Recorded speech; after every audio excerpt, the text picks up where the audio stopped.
The pipeline was screaming. I don't mean metaphorically. The sound that came through the walls of pumping station 12 was a sound I'd never heard in 14 years of pipeline work. A deep, structural shriek that vibrated in my teeth and made the overhead fluorescent tubes strobe in erratic pulses, as if the light itself was trying to blink a warning I couldn't decode.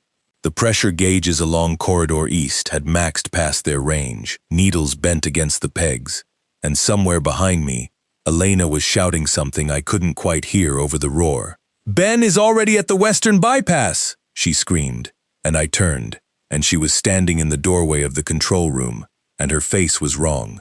Not wrong like a monster, wrong like a photograph developed from a negative that had been left in the sun. The features were Elena's, the proportions were Elena's, but the way they hung together, the way the muscles moved beneath the skin, was like watching someone wear Elena's face as a mask and not quite understand how faces were supposed to work. My rule sheet was in my back pocket. Rule 1, underlined twice. Never enter the control room during an alarm. Elena's Rule 1 said the opposite, and I couldn't remember which one of us was real. 3 hours earlier, everything had still made sense. The helicopter smelled like aviation fuel and old coffee, and the pilot didn't speak to any of us beyond a grunt when we boarded at Dead Horse. I didn't take it personally. Nobody flies to pumping station 12 for pleasure. The station sits at a coordinate so remote that even Alaskans refer to the surrounding tundra as out there, the way sailors talk about the open ocean, with a slight flinch and a glance toward the horizon. I'd been on the pipeline before. 14 years. Mostly between Prudhoe Bay and Valdez, working the maintenance rotation on stations that most people only see as numbers on a map. I knew the job. I knew the cold. What I didn't know, what I told myself I was leaving behind, was the reason I hadn't worked a station in 2 years. Marcus Tovald, 27. New hire who'd been assigned to shadow me during a valve replacement at Station 4. I'd skipped a pressure check because the gauge had been reading green all week, and I was tired and wanted to finish before the storm came in. The valve held. It held for 6 hours. Then, at 2:14 in the morning, while Marcus was sleeping in the bunk room directly below it, the valve didn't hold anymore. They found me not guilty of criminal negligence. They also found me unemployable at every pipeline operator between the Arctic Ocean and the Gulf of Alaska. So when the contract for Station 12 came through a private maintenance firm out of Anchorage, 6 weeks, hazard pay, no questions about employment history, I signed without reading the fine print. There were 4 of us on the helicopter. Elena Marsh sat across from me, a mechanical engineer with a calm, deliberate way of speaking that I liked immediately. She'd worked rigs in the Beaufort Sea and sounded like someone who'd learned early that panic was a luxury she couldn't afford. Travis Cobb was an electrician from Fairbanks, quiet, watchful, with hands that moved in small, precise gestures when he talked, as if he were still holding wire strippers. And Ben Rourke was a former Army mechanic from Texas, who filled the cabin with the kind of loud, confident energy that either put you at ease or made you want to sit farther away, depending on your mood. None of us had met before. None of us had worked Station 12. When the helicopter touched down on the pad east of the station, the rotors churned snow into a white curtain that parted to reveal the facility, a cluster of corrugated steel buildings connected by covered walkways, all of it hunched against the wind like an animal trying to stay warm. The pipeline itself ran behind the station in a silver line that caught the gray afternoon light and threw it back without warmth. Beyond it, the tundra stretched flat and featureless to every horizon, the kind of landscape that made you understand why people used to believe the world had edges you could fall off. The station manager met us at the door. He was a thin man, older than I expected, 60, maybe more, with a face that looked like it had been left outside for a few seasons too long. He wore a canvas jacket with the company patch sewn crookedly on the shoulder, and when he shook my hand, his grip was so light I barely felt it. He didn't introduce himself. He led us through a narrow corridor to a break room that smelled of industrial cleaner and stale heating vents, pointed at 4 chairs around a fold-out table, and set a sealed manila envelope in front of each of us. Then he left without saying a word. We looked at each other. Ben laughed, friendly guy. Elena picked up her envelope, turned it over, and examined it. No return address, no company letterhead, just our names. She slid her finger under the flap. Inside was a single sheet of paper, printed in plain type. Mine had my name at the top, a date, and below that, a numbered list. No header, no explanation, just rules. I read through mine while the others read theirs. There were 9 rules on my sheet. Most were standard pipeline safety procedures, fire protocols, cold weather exposure limits, radio check-in schedules. But 3 of them made me pause. Rule 3. Never enter valve gallery C after midnight. Rule 6. Never acknowledge footsteps on the roof. Rule 9. If another crew member asks you to follow their rules instead of yours, refuse. Do not explain why. Hey, Travis said, looking up from his sheet. What's your Rule 3? Never enter valve gallery C after midnight, I said. Elena's eyebrows went up. That's funny. Mine says valve gallery C is the safest place after midnight. Ben leaned over to read hers. Bullshit. Let me see. He scanned it, then pulled his own sheet back and compared. My Rule 3 says nothing about valve gallery C. Says never be alone in the generator room for more than 4 minutes. We all swapped sheets. Every single one was different. Not slightly different. Fundamentally, structurally different. Travis's sheet had 12 rules. Elena's had 7. Ben's had 10. Some rules overlapped in topic but contradicted each other in instruction. Where my Rule 6 said never acknowledge footsteps on the roof, Ben's Rule 4 said always answer whoever walks above you. Ben slapped the table. Somebody in the Anchorage office is messing with us. New crew, fake rule books, see who freaks out first. He grinned. I worked a rig in the Gulf where they did the same thing to green hands. Sent them looking for a left-handed pipe wrench. Elena didn't smile. She was reading my Rule 9 again. The one about refusing other people's rules. I could see her lips move slightly as she scanned it. What's your Rule 9 say? I asked her. She folded her sheet and put it in her jacket pocket. I don't have 9 rules. I only have 7. Travis shrugged. Probably just a bad print job. Different versions of the same document. Nobody seemed worried. Ben was already cracking jokes about pranking the manager back. Elena was examining the coffee maker. Travis was checking his phone for signal, though there wouldn't be any this far out. I pocketed my rule sheet and told myself Travis was right. Different versions. A clerical error. An HR department with a sense of humor. Outside, the northern lights had begun to appear, pale green ribbons unspooling across a sky so dark and wide, it felt like looking into a throat. The wind had picked up. The station groaned around us, steel contracting in the cold. Somewhere in the distance, the pipeline hummed, a low, continuous drone that I could feel in the floor more than hear with my ears. I'd worked a dozen stations. They all hummed. It was normal.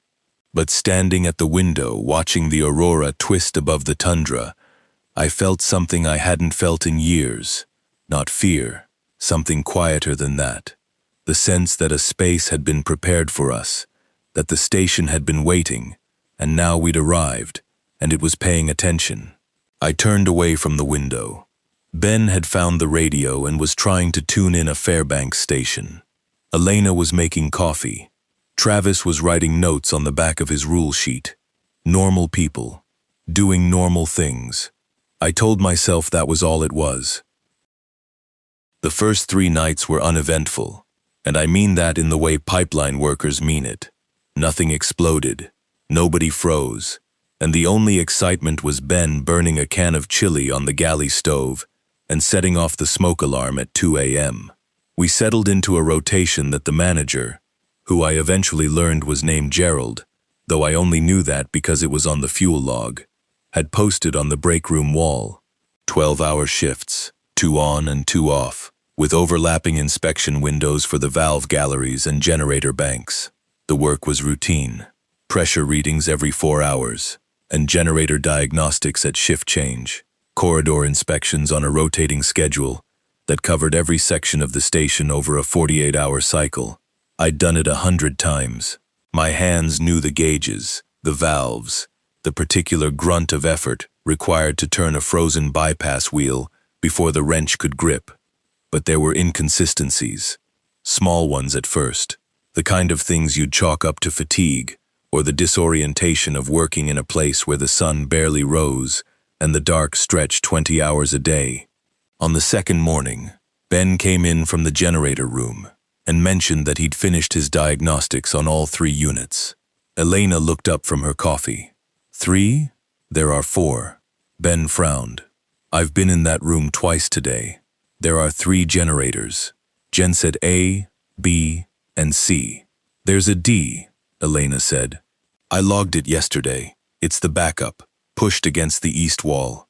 They went back and forth for a full minute before Travis and I followed them to the generator room to settle it.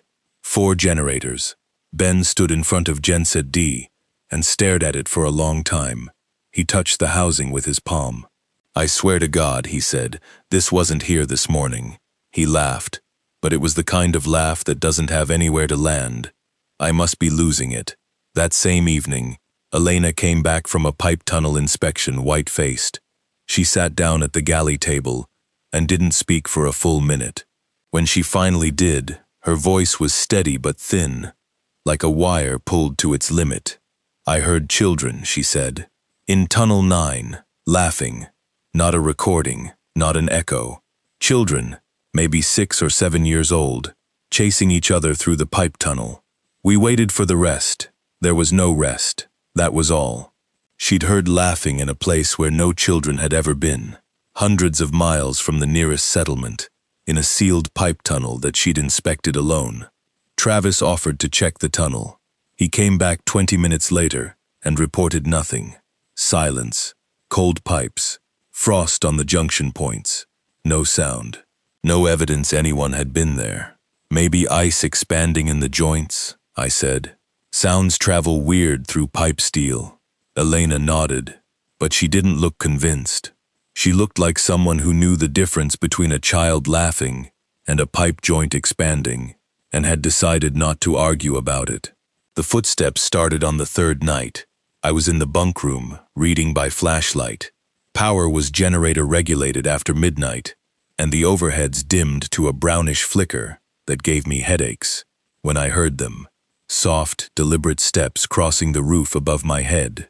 The station's roof was corrugated steel over insulation. Snow didn't walk on it in patterns. Wind didn't produce rhythm.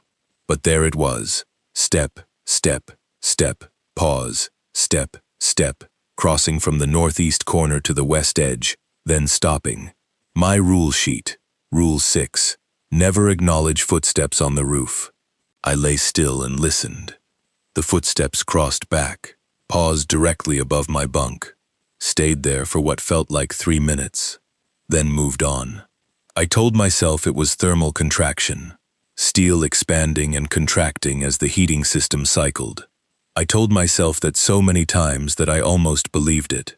The next morning at breakfast, Ben mentioned the footsteps casually, the way you'd mention a drafty window. Somebody walking around up there last night, he said, spooning oatmeal. I opened the hatch and yelled up. Nobody answered. Probably a bird or something. My stomach tightened. You opened the hatch? Yeah. My rules say to answer whoever's walking up there. He pulled out his crumpled sheet and read, always answer whoever walks above you. And, what happened? Ben shrugged. Nothing. Silence. I closed the hatch and went back to sleep. That night, I heard the footsteps again. I lay still, eyes open, following my Rule 6. I did not acknowledge them. I did not look up. I breathed slowly and waited for them to pass. They passed. Nothing happened. The following night, our 4th at the station, Ben reported the footsteps again. This time, he said, he called up through the hatch and heard a voice answer. A man's voice, low and flat, saying something he couldn't quite make out. Ben, being Ben, climbed the ladder and stuck his head through the hatch to investigate. He was gone for nearly 20 minutes. Elena and I were in the break room when it happened. We'd heard him go up, the clang of the ladder, the scrape of the hatch, and we'd waited. 5 minutes passed. 10. At 15, Elena stood up. "I'm going to check on him." We went to the ladder. The hatch was open.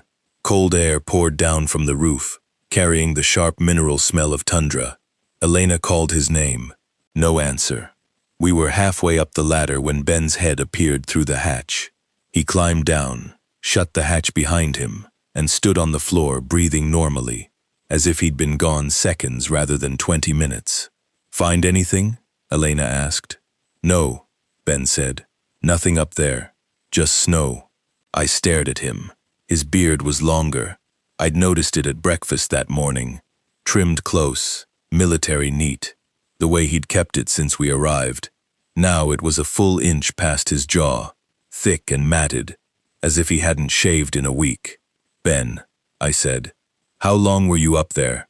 He looked at his watch, frowned, looked at it again. 30 seconds, maybe less. "Why?" Elena glanced at me. I could see the same thing in her face that I felt in my chest.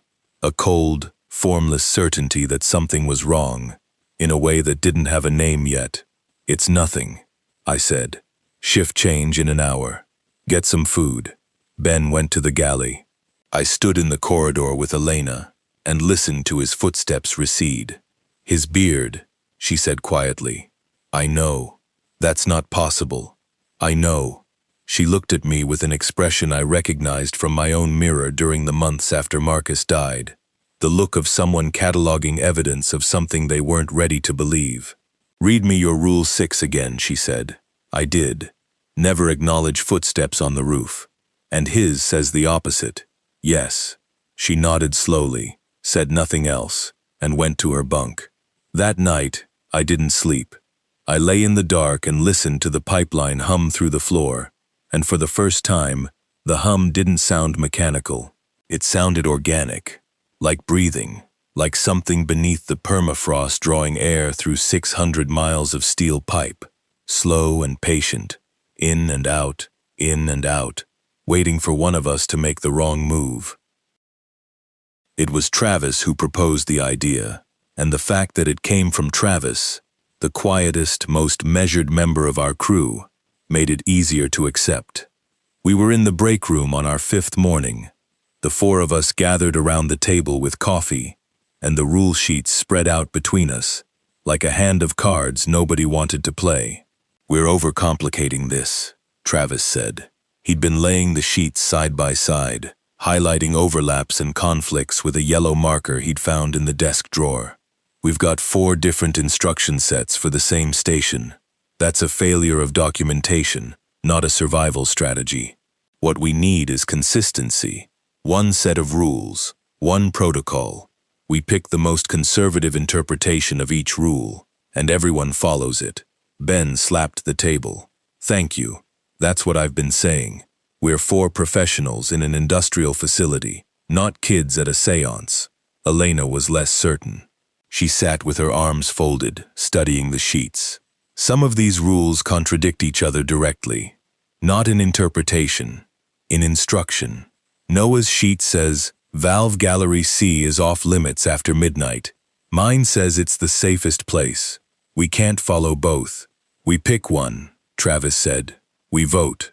Majority rules." I should have spoken up. My Rule 9. If another crew member asks you to follow their rules instead of yours, refuse, was specific.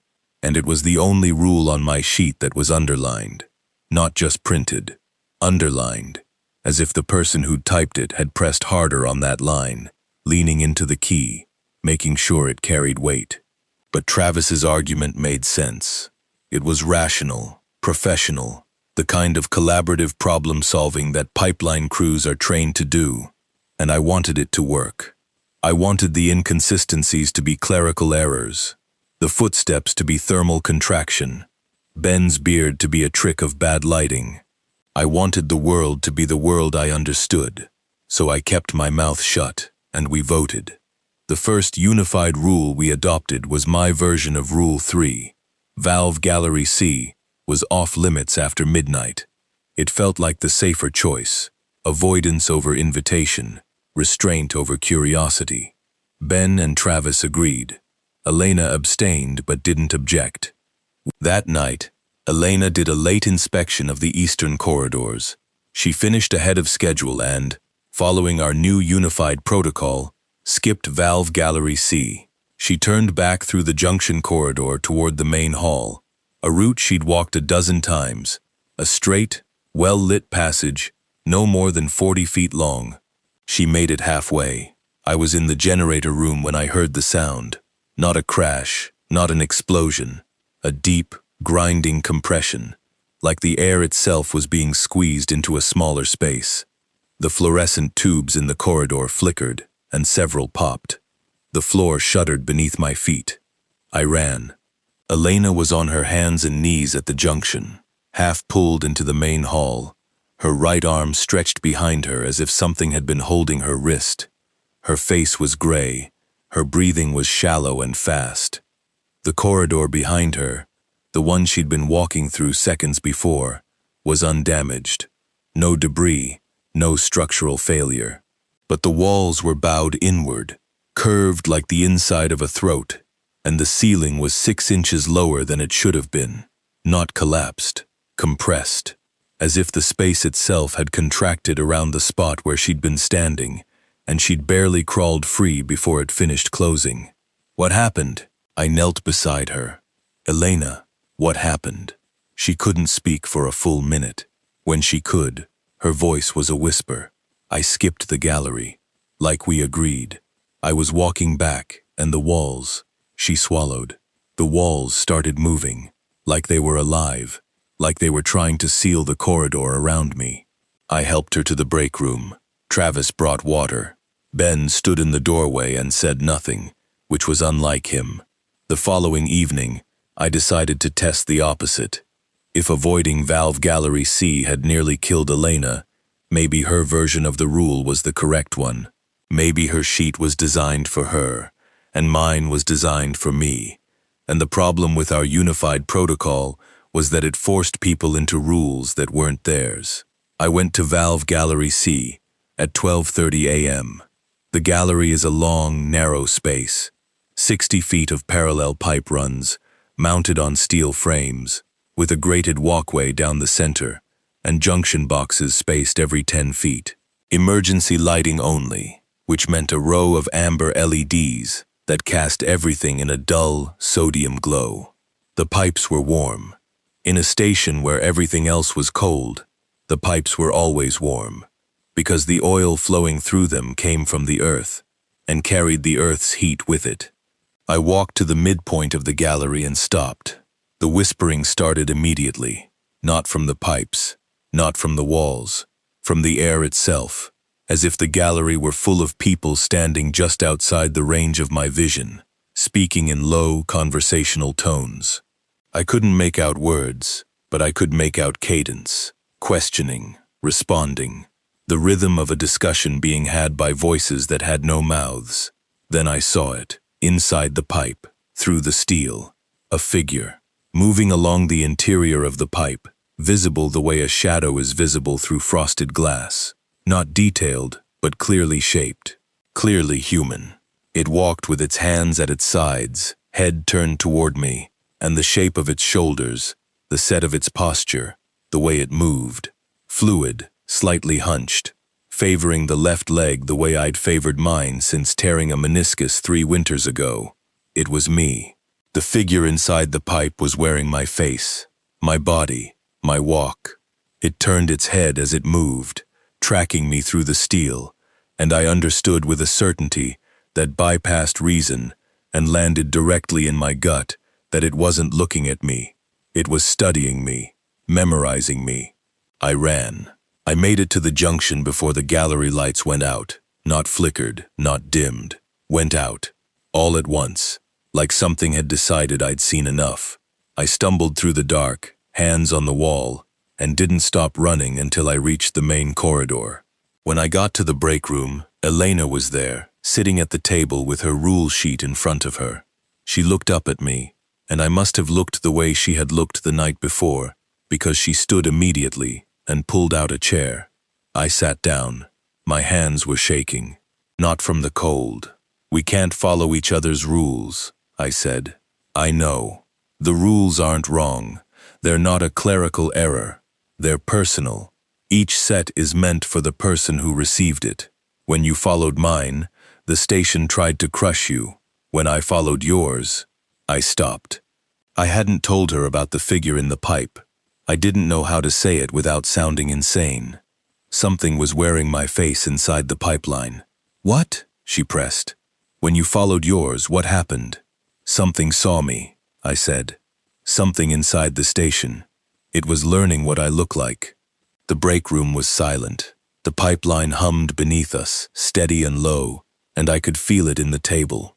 A vibration that was too regular to be mechanical and too alive to be anything else. Elena folded her rule sheet and put it in her pocket. "So what do we do?" "I don't know. But we stop voting. We stop sharing. We follow our own rules, and we don't explain them to each other. My Rule 7 says never be alone." She looked at me. "What does that mean? If the thing trying to kill us is targeted, if my rules are designed for me, and isolation is part of the design?" I didn't have an answer. I had the memory of a shape inside a steel pipe, walking with my limp, watching me through metal it shouldn't have been able to see through. "Maybe it means the station knows you'd try to be alone," I said, "and it's telling you not to give it the chance." We sat there for a long time after that, not speaking, not planning, just occupying the same room, while the pipeline breathed beneath us, and the wind pressed against the walls, and the four of us began, for the first time, to understand that trust, the thing that kept crews alive in places like this, might be exactly what the station was counting on. I found the journals on the 6th night in a maintenance closet off the eastern corridor that none of us had opened because it was padlocked and the manager hadn't mentioned it. The padlock was rusted, but the shackle was thin. A cold chisel and a hammer from the tool room took care of it in 30 seconds. Inside the closet, shelves of obsolete parts, a stack of water-stained manuals, and a cardboard box marked only with a year, 2017. Inside the box were 4 spiral-bound notebooks, each one labeled with a crew member's name and rotation dates. The most recent entries were from 8 months prior. I took the box to the break room. It was 3 a.m., and no one else was awake, which suited me. I'd reached a point where I preferred learning things alone, because I'd started to notice that when the 4 of us were together, our memories of conversations didn't always align. Small things.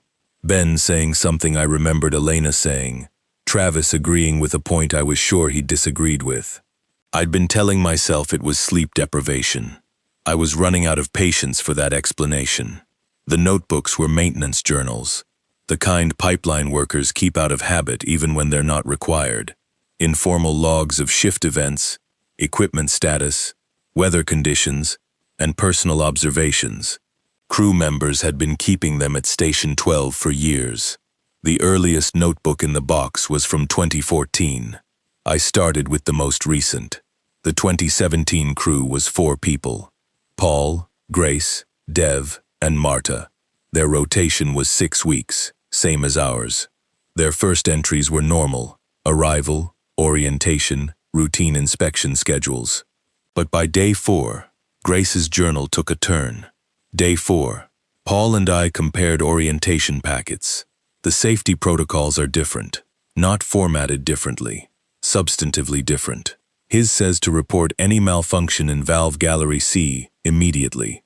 Mine says to wait and observe for 12 hours before reporting. We laughed about it. Probably a printing error. Day 7. I hear tapping in the pipe tunnels when I'm alone. Paul doesn't hear it when he's with me. Dev hears it everywhere, even in the bunk room. Marta hears nothing at all. This seems to bother her more than it bothers the rest of us. Day 11. We tried following Paul's protocols as a group. Dev got locked in the generator room for 6 hours. He says the door wouldn't open. The door isn't equipped with a lock. When he came out, his fingernails were longer than they should have been.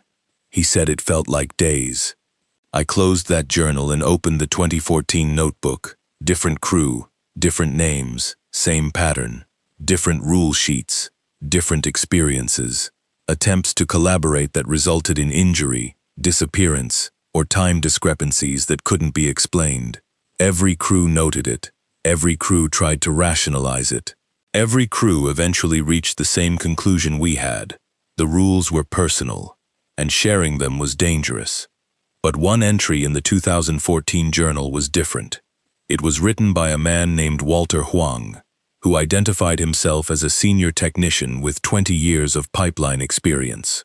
His handwriting was meticulous, his tone clinical. He'd done what none of us had thought to do. He'd gone back into the construction archives. Day 18 found the original site survey from 1975. Station 12 was built over a section of permafrost that the survey team flagged as anomalously unstable. During excavation for the foundation, the permafrost layer was found to have thawed in a roughly circular area, approximately 40 meters in diameter, with no identified heat source. The thawed section extended down to bedrock. The bedrock was sandstone. Expected. What was not expected was the surface of the sandstone beneath the permafrost layer. It was covered in footprints, human footprints, thousands of them, pressed into solid stone, as if the stone had been soft when they were made, and had hardened around them, all the same size, all the same stride length, all heading in the same direction, north to south, walking beneath the surface of the earth. The survey team photographed the find and sent the images to the Geological Survey Office in Fairbanks. The photographs were lost in transit. The survey team was told to continue work. The foundation was poured over the footprints. The station was built. Within 3 weeks of the station becoming operational, the first rule sheets appeared in the crew area. No one knows who wrote them. No one knows who printed them. The station manager at the time, a man named Clarence Webb, claimed he found them in the supply closet, already sealed in envelopes, addressed to each worker by name. He assumed they'd been included in the equipment shipment from Anchorage. Anchorage had no record of sending them. Webb kept them. He gave them to each new crew. He never read them himself. I read that entry 3 times. Then I went back and read Walter's final entry, dated day 31 of his rotation. Day 31. We have 1 week left. I no longer trust my memory of the last 2 weeks. I have written this journal in real time, and yet when I go back and read earlier entries, I find details I don't remember writing, conversations I don't remember having, descriptions of rooms that don't match the station's layout. I showed the journal to Pauline, our engineer. She says the entries are consistent with her recollection, but Pauline's own journal describes events I don't remember at all. I believe the station is not haunted. Hauntings are echoes, repetitions of past events. What is happening here is not repetition. It is response.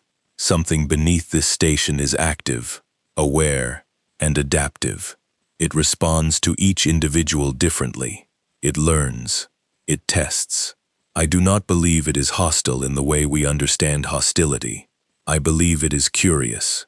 I also believe curiosity, when applied to human beings by something that does not understand what we are, is indistinguishable from predation. Walter Huang and his crew completed their rotation. All 4 members returned to Anchorage. No disappearances, no injuries. The cleanest rotation on record. I envied him. I put the journals back in the box and carried the box to my bunk. I didn't tell the others what I'd found, not yet. Not because I didn't trust them, but because I was beginning to understand that trust was the mechanism, and every time we exchanged information, we were feeding it.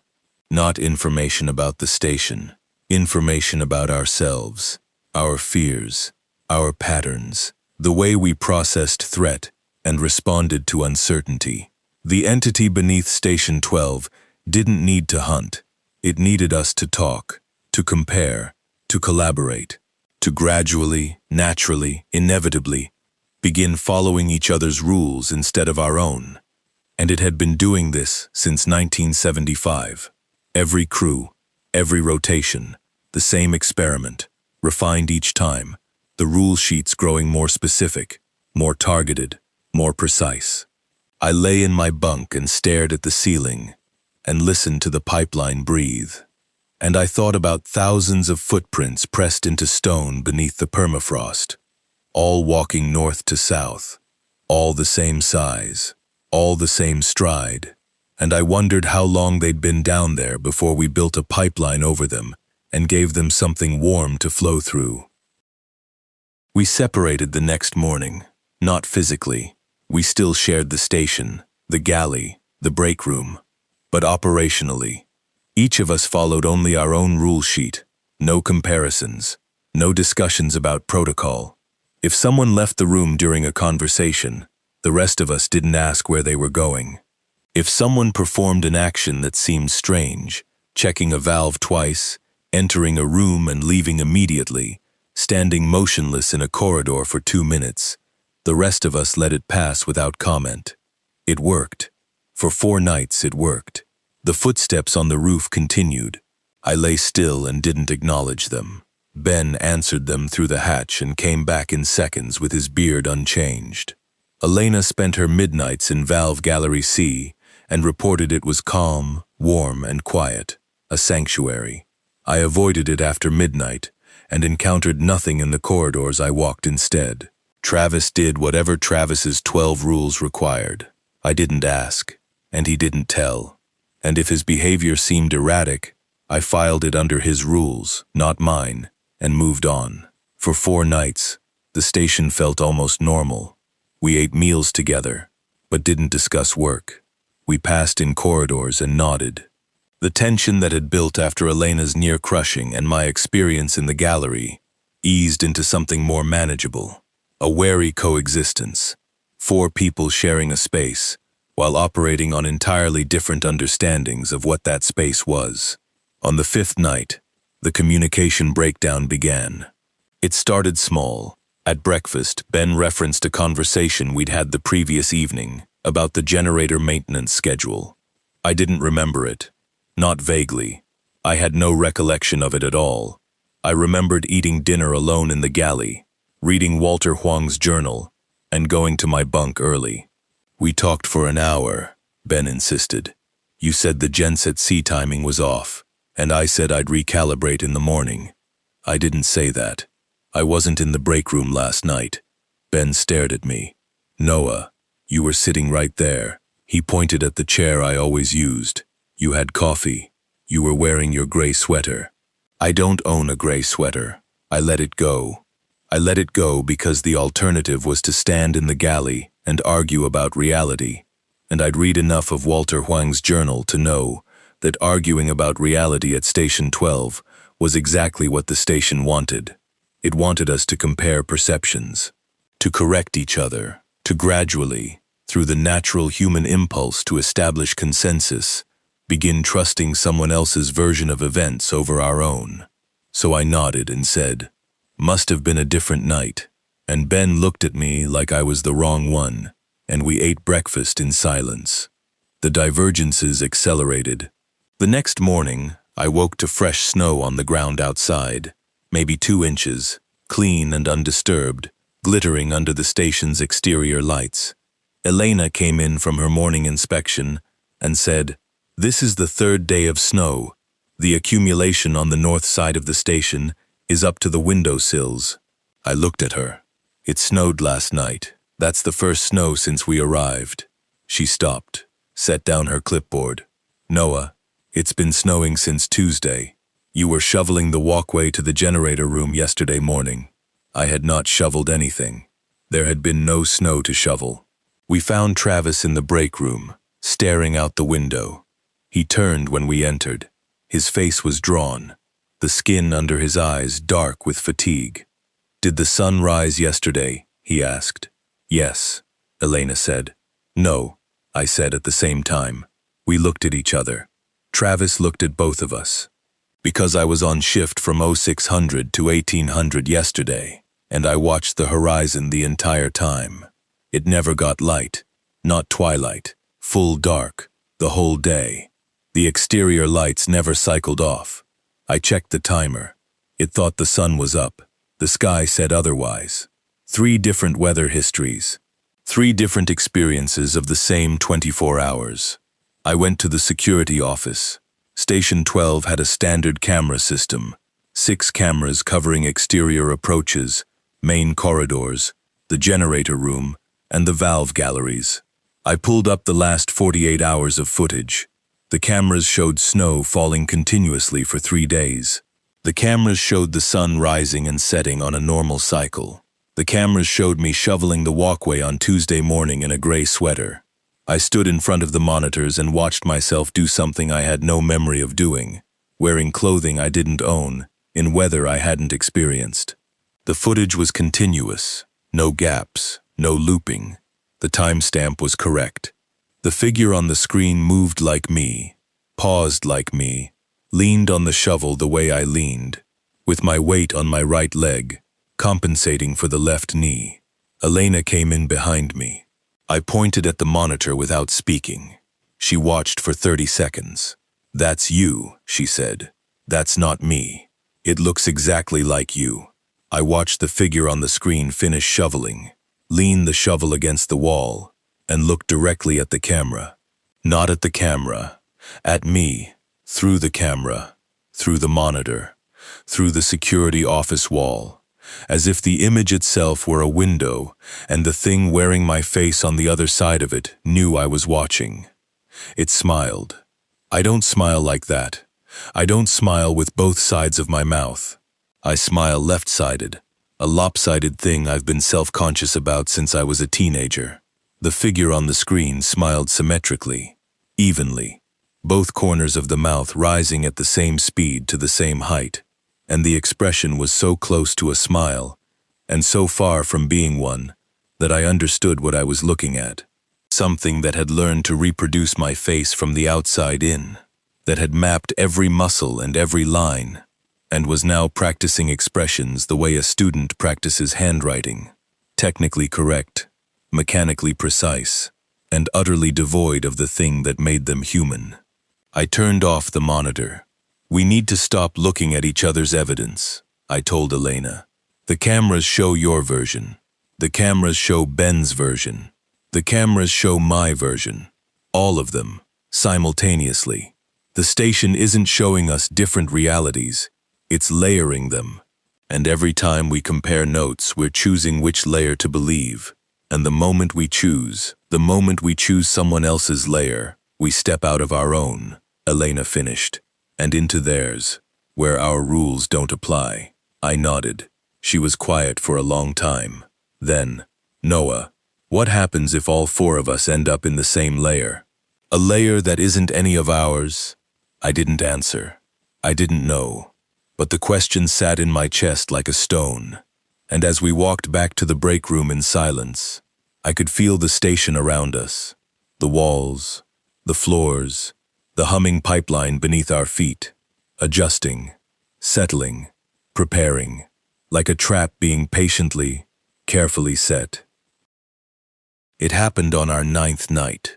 I know it was the 9th because I'd started keeping a private count, marking days on the inside of my bunk frame with a screwdriver, a tally system no one else could see. The station's clock said different things to different people. The calendars in the break room didn't always show the same date, but the marks on my bed frame were mine, and they were reliable, and they told me we'd been here 9 days. I was in the galley at 2200, heating water for tea, when Ben walked in. He sat down at the table and looked at me with an expression I'd never seen on him before. Serious, careful, stripped of his usual bravado. "We need to stick together," he said. I set down the kettle. "What?" "The rules. I know we decided to separate, but it's not working. I've been hearing things. In the walls.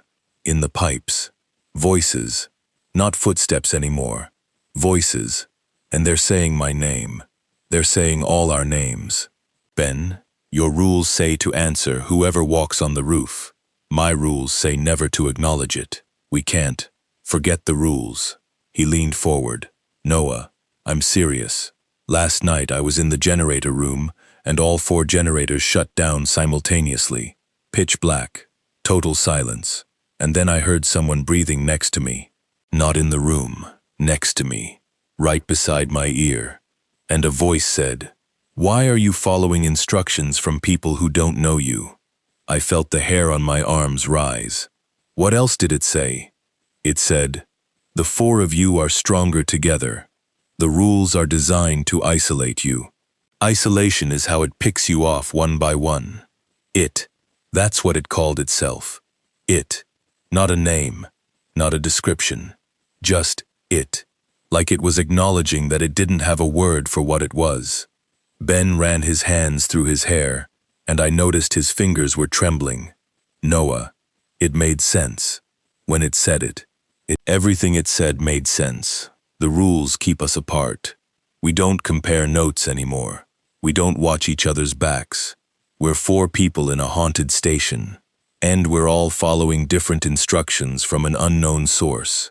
And we've decided the safest thing to do is not talk to each other. He was persuasive. That was the thing about Ben. He was naturally, effortlessly persuasive.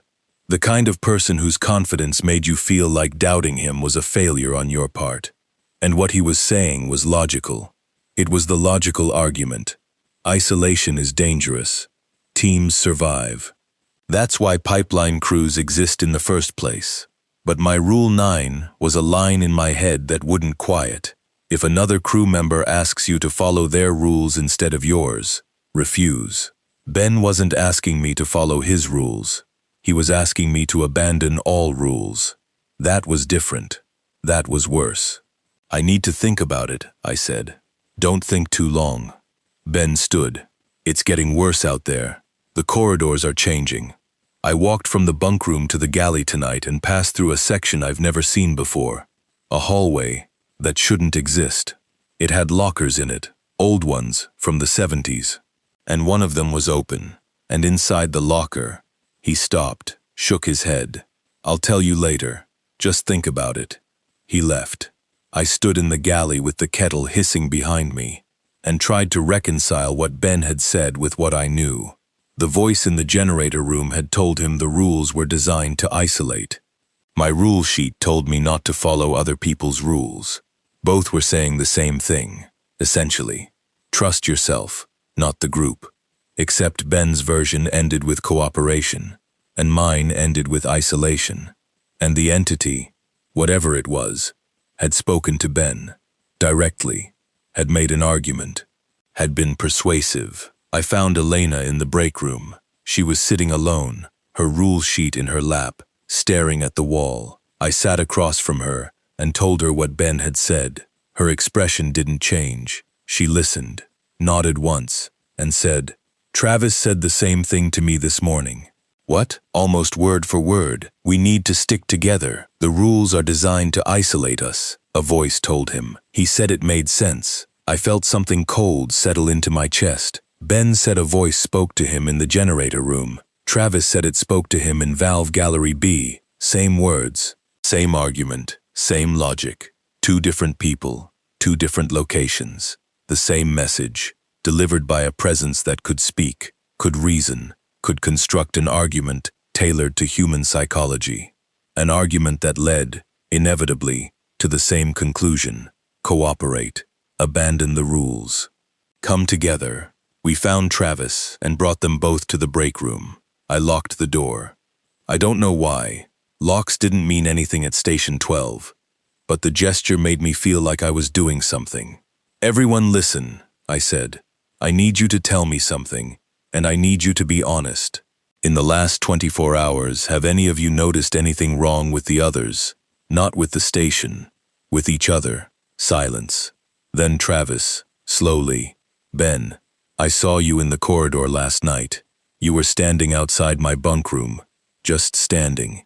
You didn't move when I called your name. You were smiling." Ben's face went slack. "I was in the generator room all night. I never left. And I saw Elena. Travis continued.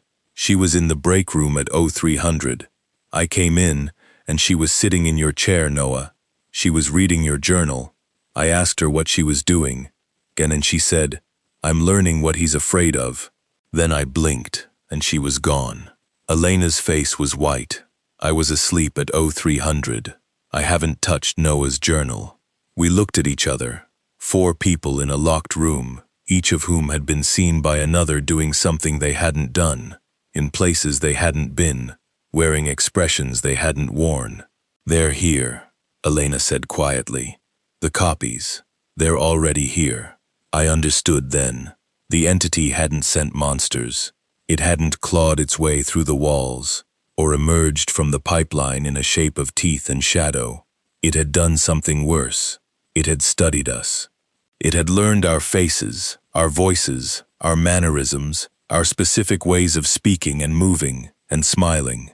And it had made copies, perfect copies, copies that walked our corridors, sat in our chairs, read our journals, and said things we would never say, but said them to the right people, at the right moments, in the right tone of voice.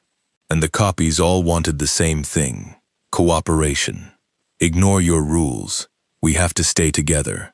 Those instructions are outdated. That was the entity's message, delivered through our own faces, in our own voices, wearing our own clothes, standing in our own places. Not a hunt, a persuasion. An argument made of flesh, because the station didn't hunt individuals. It couldn't. The rules protected us, each in our own way, as long as we followed them. The rules were locks on doors that the entity couldn't force. But cooperation? Cooperation was the window it climbed through. The moment we abandoned our personal rules to follow a group consensus, any group consensus, we stepped out of the reality our rules were built for and into a shared space. A space the entity controlled, a space where it could reach us, replace us, wear us.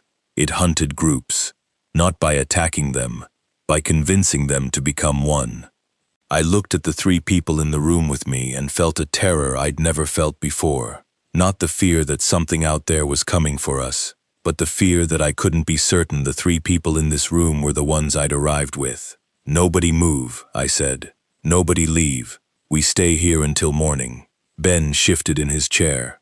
Noah, that's not my rules, I said. Not yours. He stopped, looked at me, and for a moment, just a moment, I saw something flicker behind his eyes. Something that wasn't Ben. Something that was measuring, calculating, adjusting its approach. Then it was gone, and Ben was Ben again. And he said, "Okay, your rules." I didn't believe him. That was the worst part.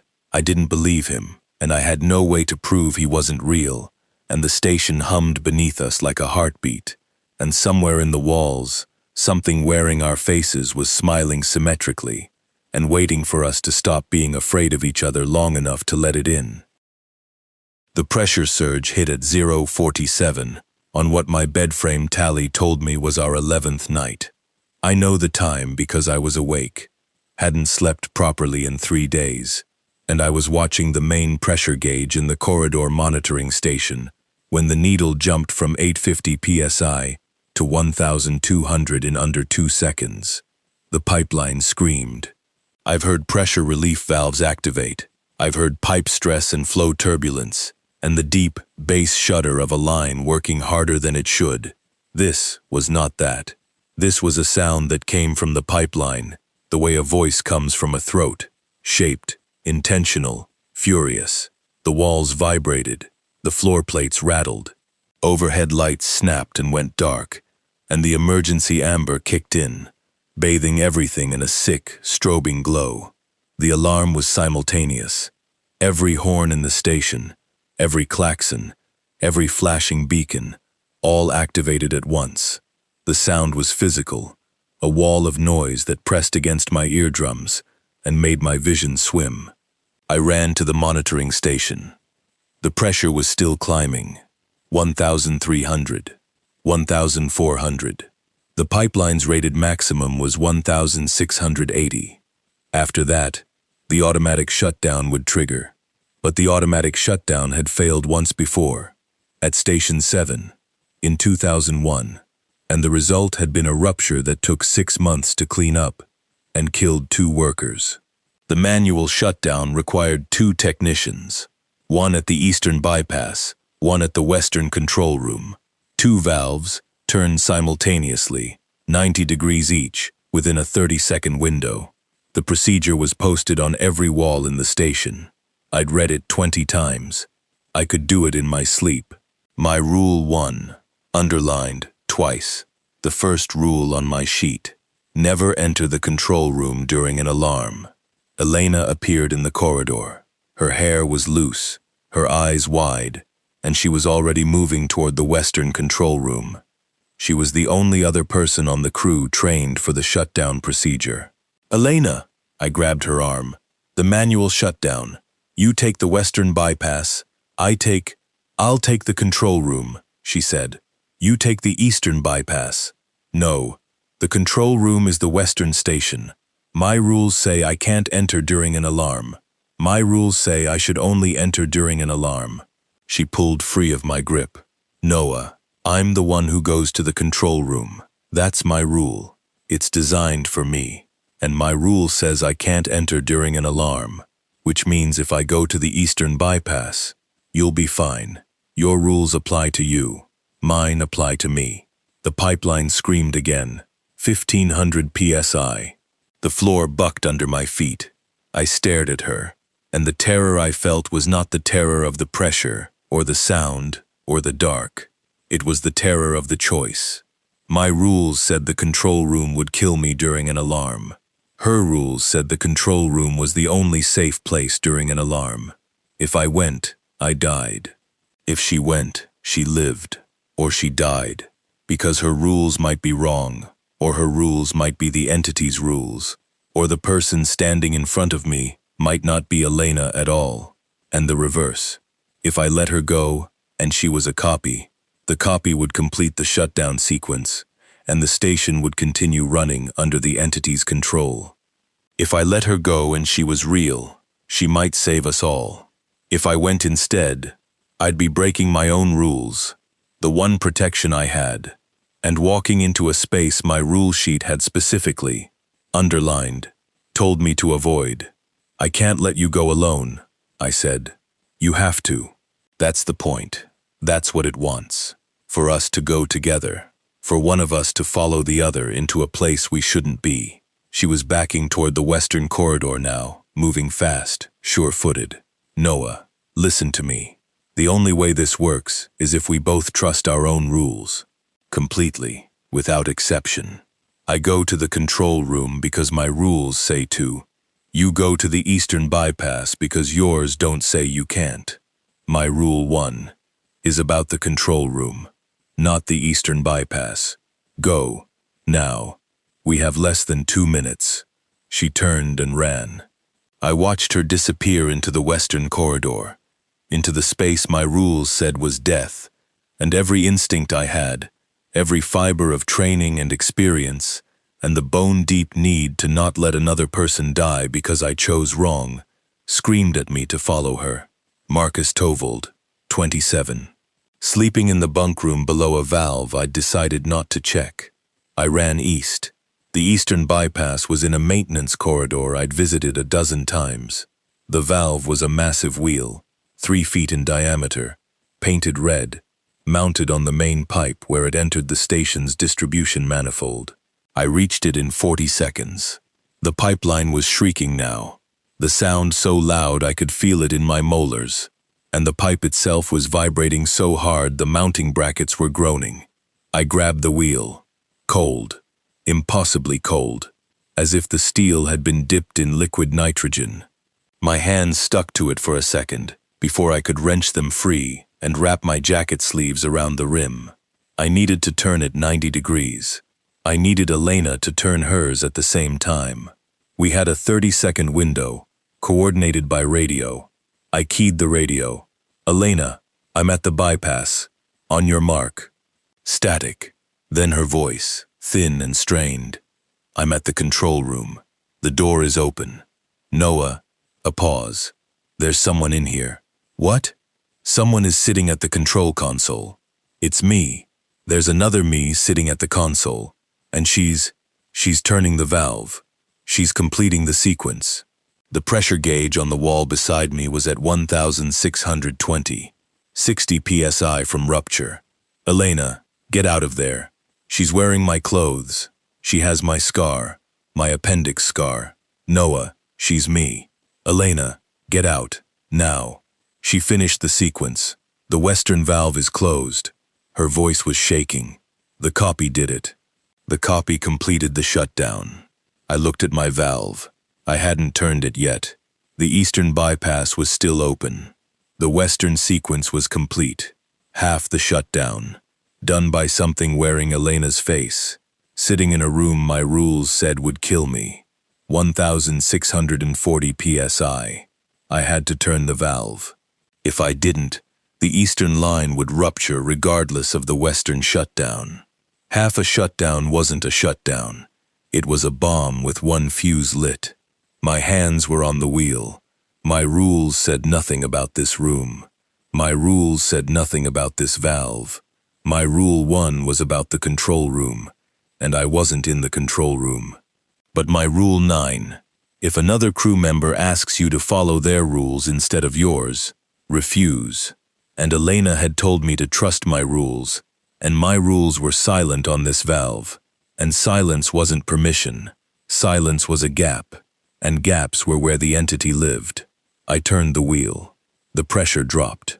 Not gradually. Like a breath released, all at once.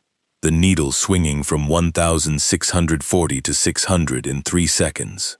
The screaming stopped. The alarms cut out. The amber emergency lights steadied, and then, slowly, the white fluorescence flickered back on, one by one, down the length of the corridor.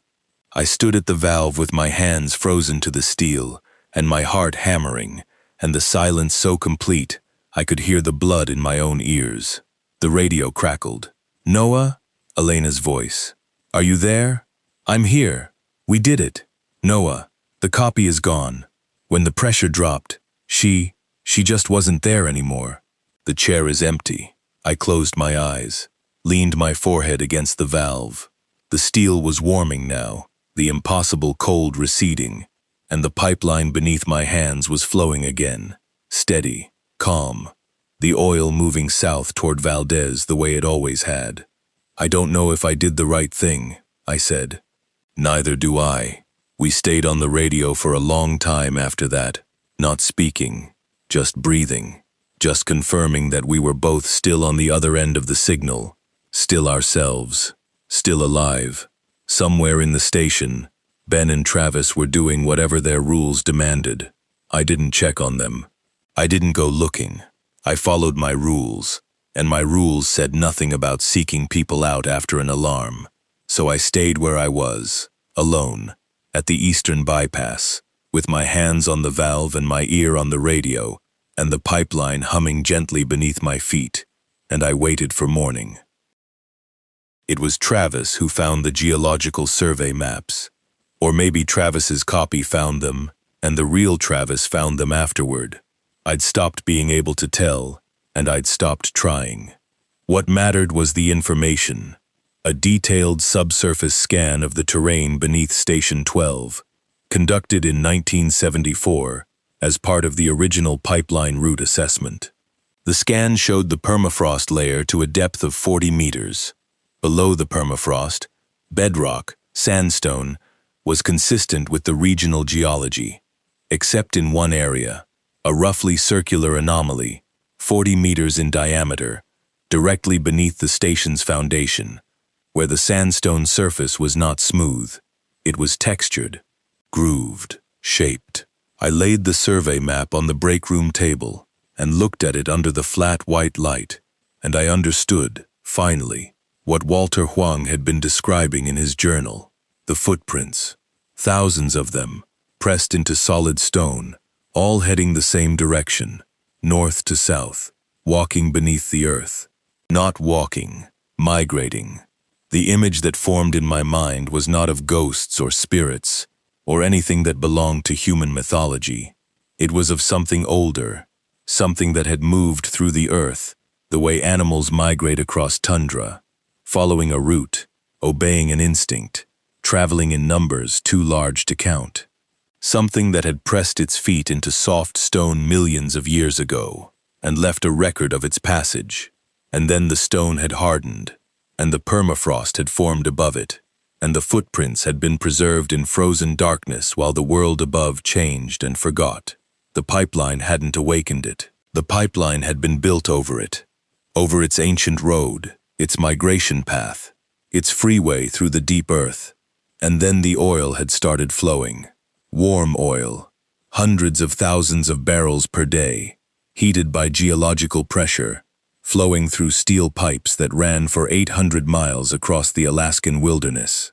The warmth thawed the permafrost. Not all of it, not quickly, but enough, in the area around Station 12, to soften the frozen barrier between the surface and the stone beneath. The warmth seeped down, the stone warmed, and the footprints, preserved for millions of years in frozen stone, began to shift. Not the stone, the impressions, the shapes of the feet that had made them. They began to move. I understood then why every pumping station along the pipeline had its own stories. Station 4, where I'd worked with Marcus, had a reputation for electrical failures that no one could explain. Station 7, where the rupture had occurred in 2001, had a file of missing person reports that no one had connected. Station 9 had a nickname among pipeline workers, the Whisper Station, because of the sounds that came through the pipe walls at night. Every station was a heartbeat. Every station was a point where warm oil pulsed through the earth and thawed the ground a little more and gave the thing beneath it a little more room to move. Station 12 was the worst, because it sat directly over the largest concentration of footprints, the widest part of the ancient migration path, where the most impressions had been preserved, where the most of whatever had made them had passed through and left their shapes behind. And the thing, whatever it was not a ghost, it was not a demon, it was not a god, it was an intelligence, an awareness that had been dormant in stone for longer than humans had existed, and that had been slowly, incrementally woken by the warmth of our oil and the vibration of our machinery and the presence of our minds. It was curious. Walter Huang had written that, and he'd been right.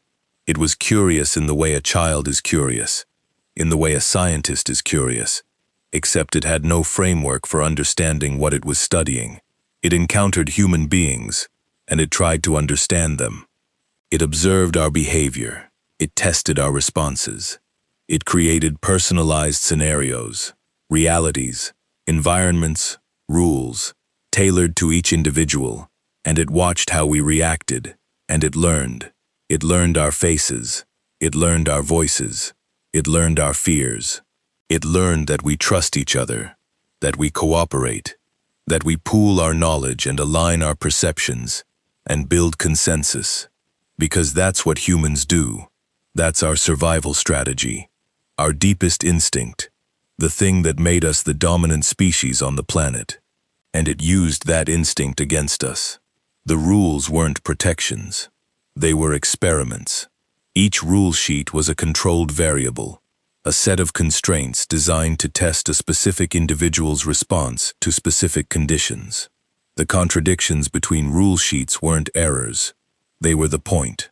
The entity wanted to see what would happen when people with different rules tried to work together. It wanted to study the moment of conflict, the instant when one person's trust in another overrode their trust in their own instructions.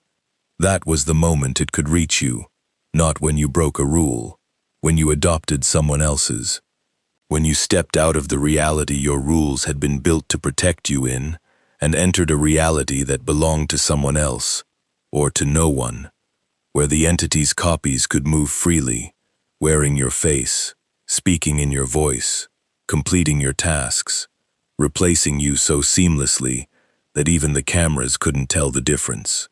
I stood in the break room with the survey map and the journals and the memory of Elena's copy sitting at the control console, calmly completing the shutdown sequence, and I understood what had almost happened.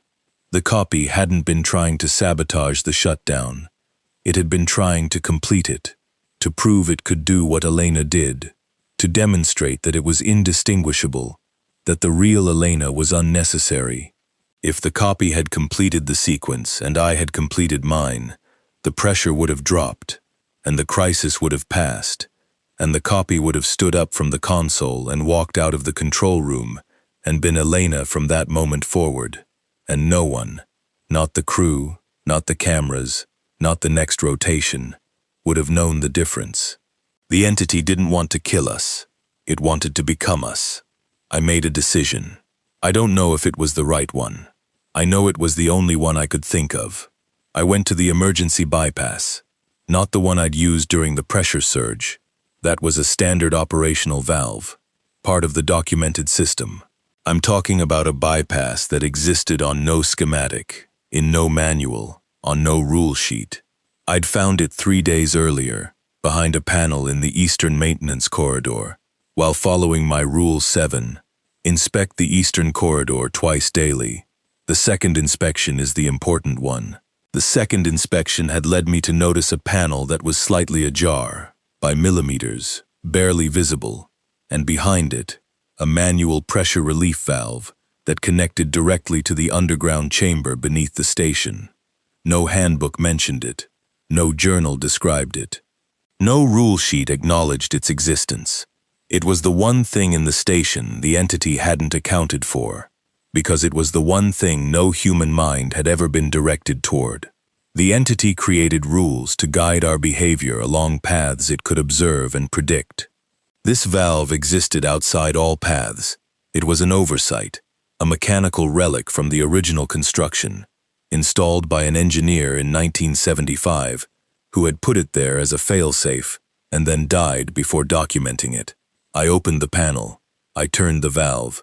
The relief was immediate and catastrophic. Pressure that had been building in the underground chamber.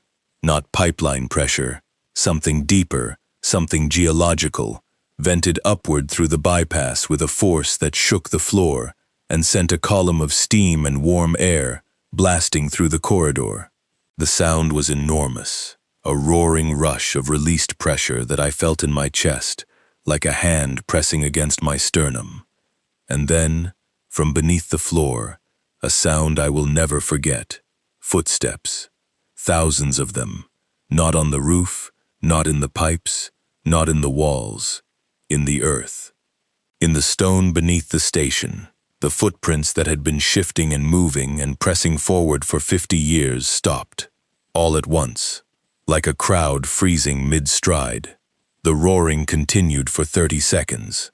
Then the pressure equalized. The steam subsided. The corridor was silent. I put my hand on the floor. The vibration I'd felt since arriving at Station 12, the hum, the breathing, the pulse that I'd told myself was the pipeline, was gone. The pipeline was still flowing. The oil was still moving. The machinery was still running. But the thing beneath the station had gone still. The footprints in the stone had stopped moving. The intelligence that had been studying us, testing us, copying us, had been interrupted. Not destroyed, not killed, interrupted.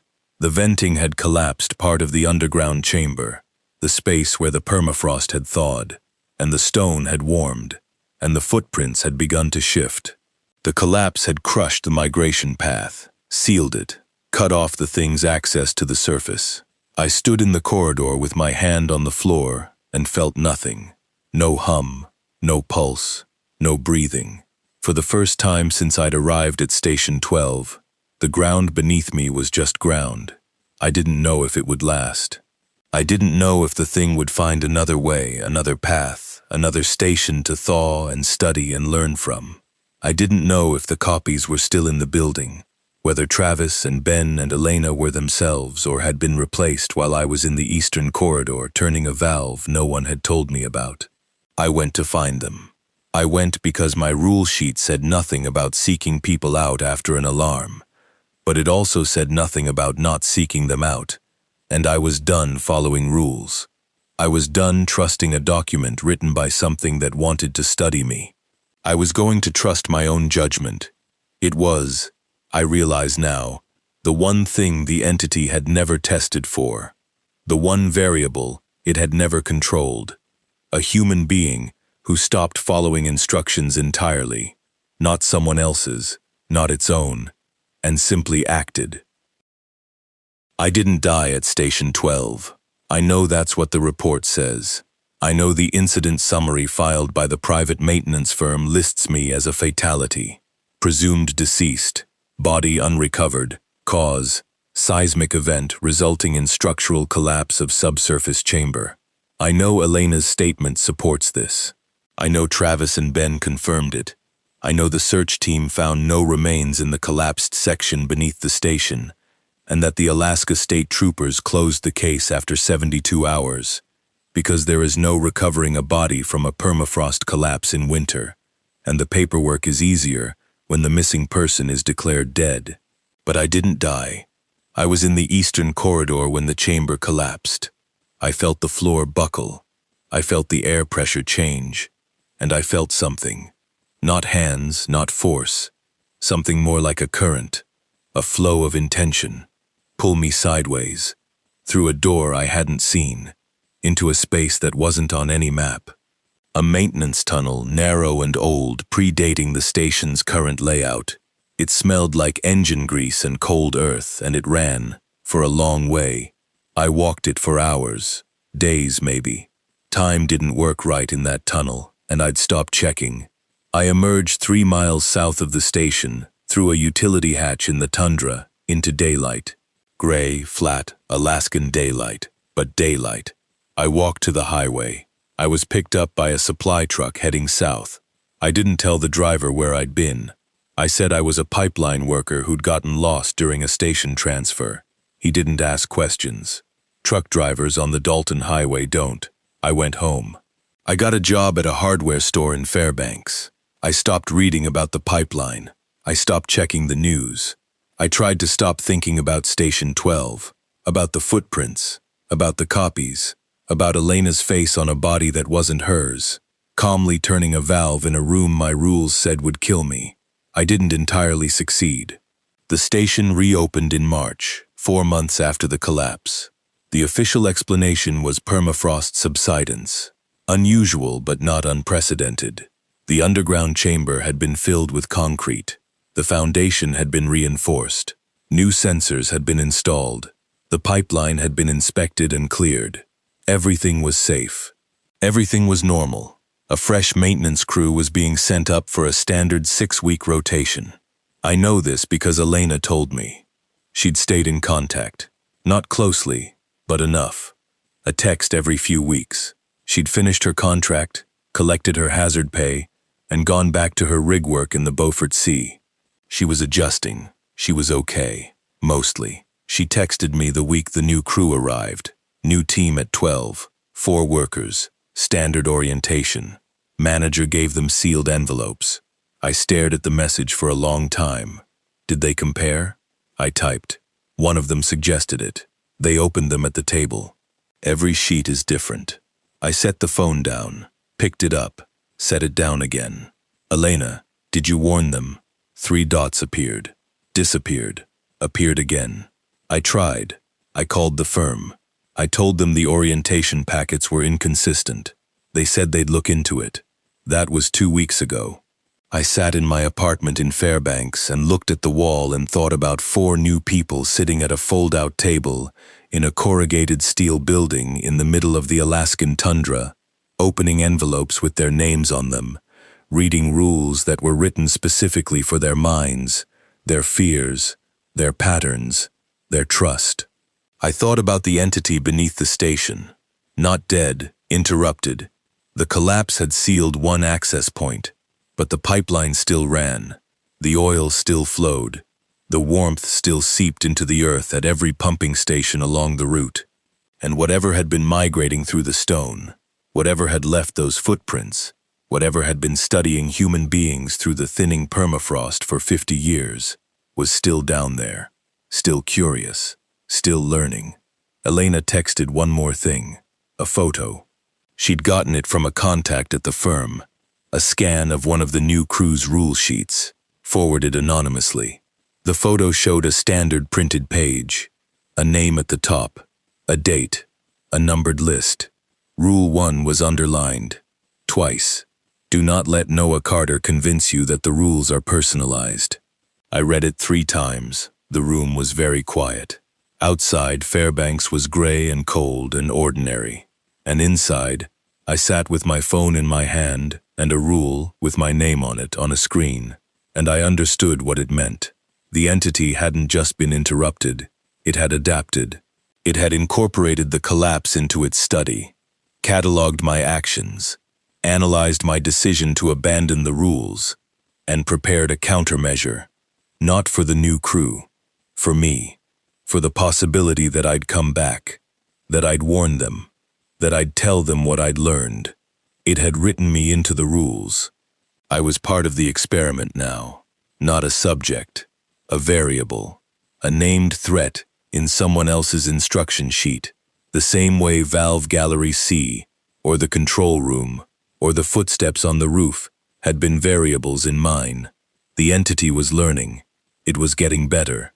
It was anticipating. I put the phone down. I went to the window.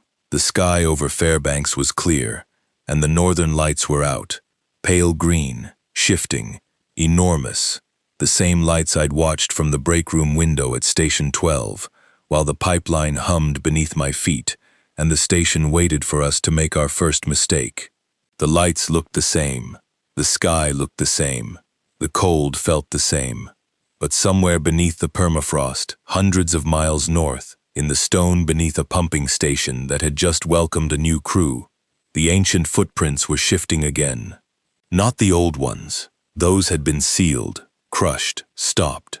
New ones, fresh impressions in the stone, pressing forward, heading south, wearing patterns that hadn't existed in the geological record before. Patterns that looked like the treads of steel-toed work boots.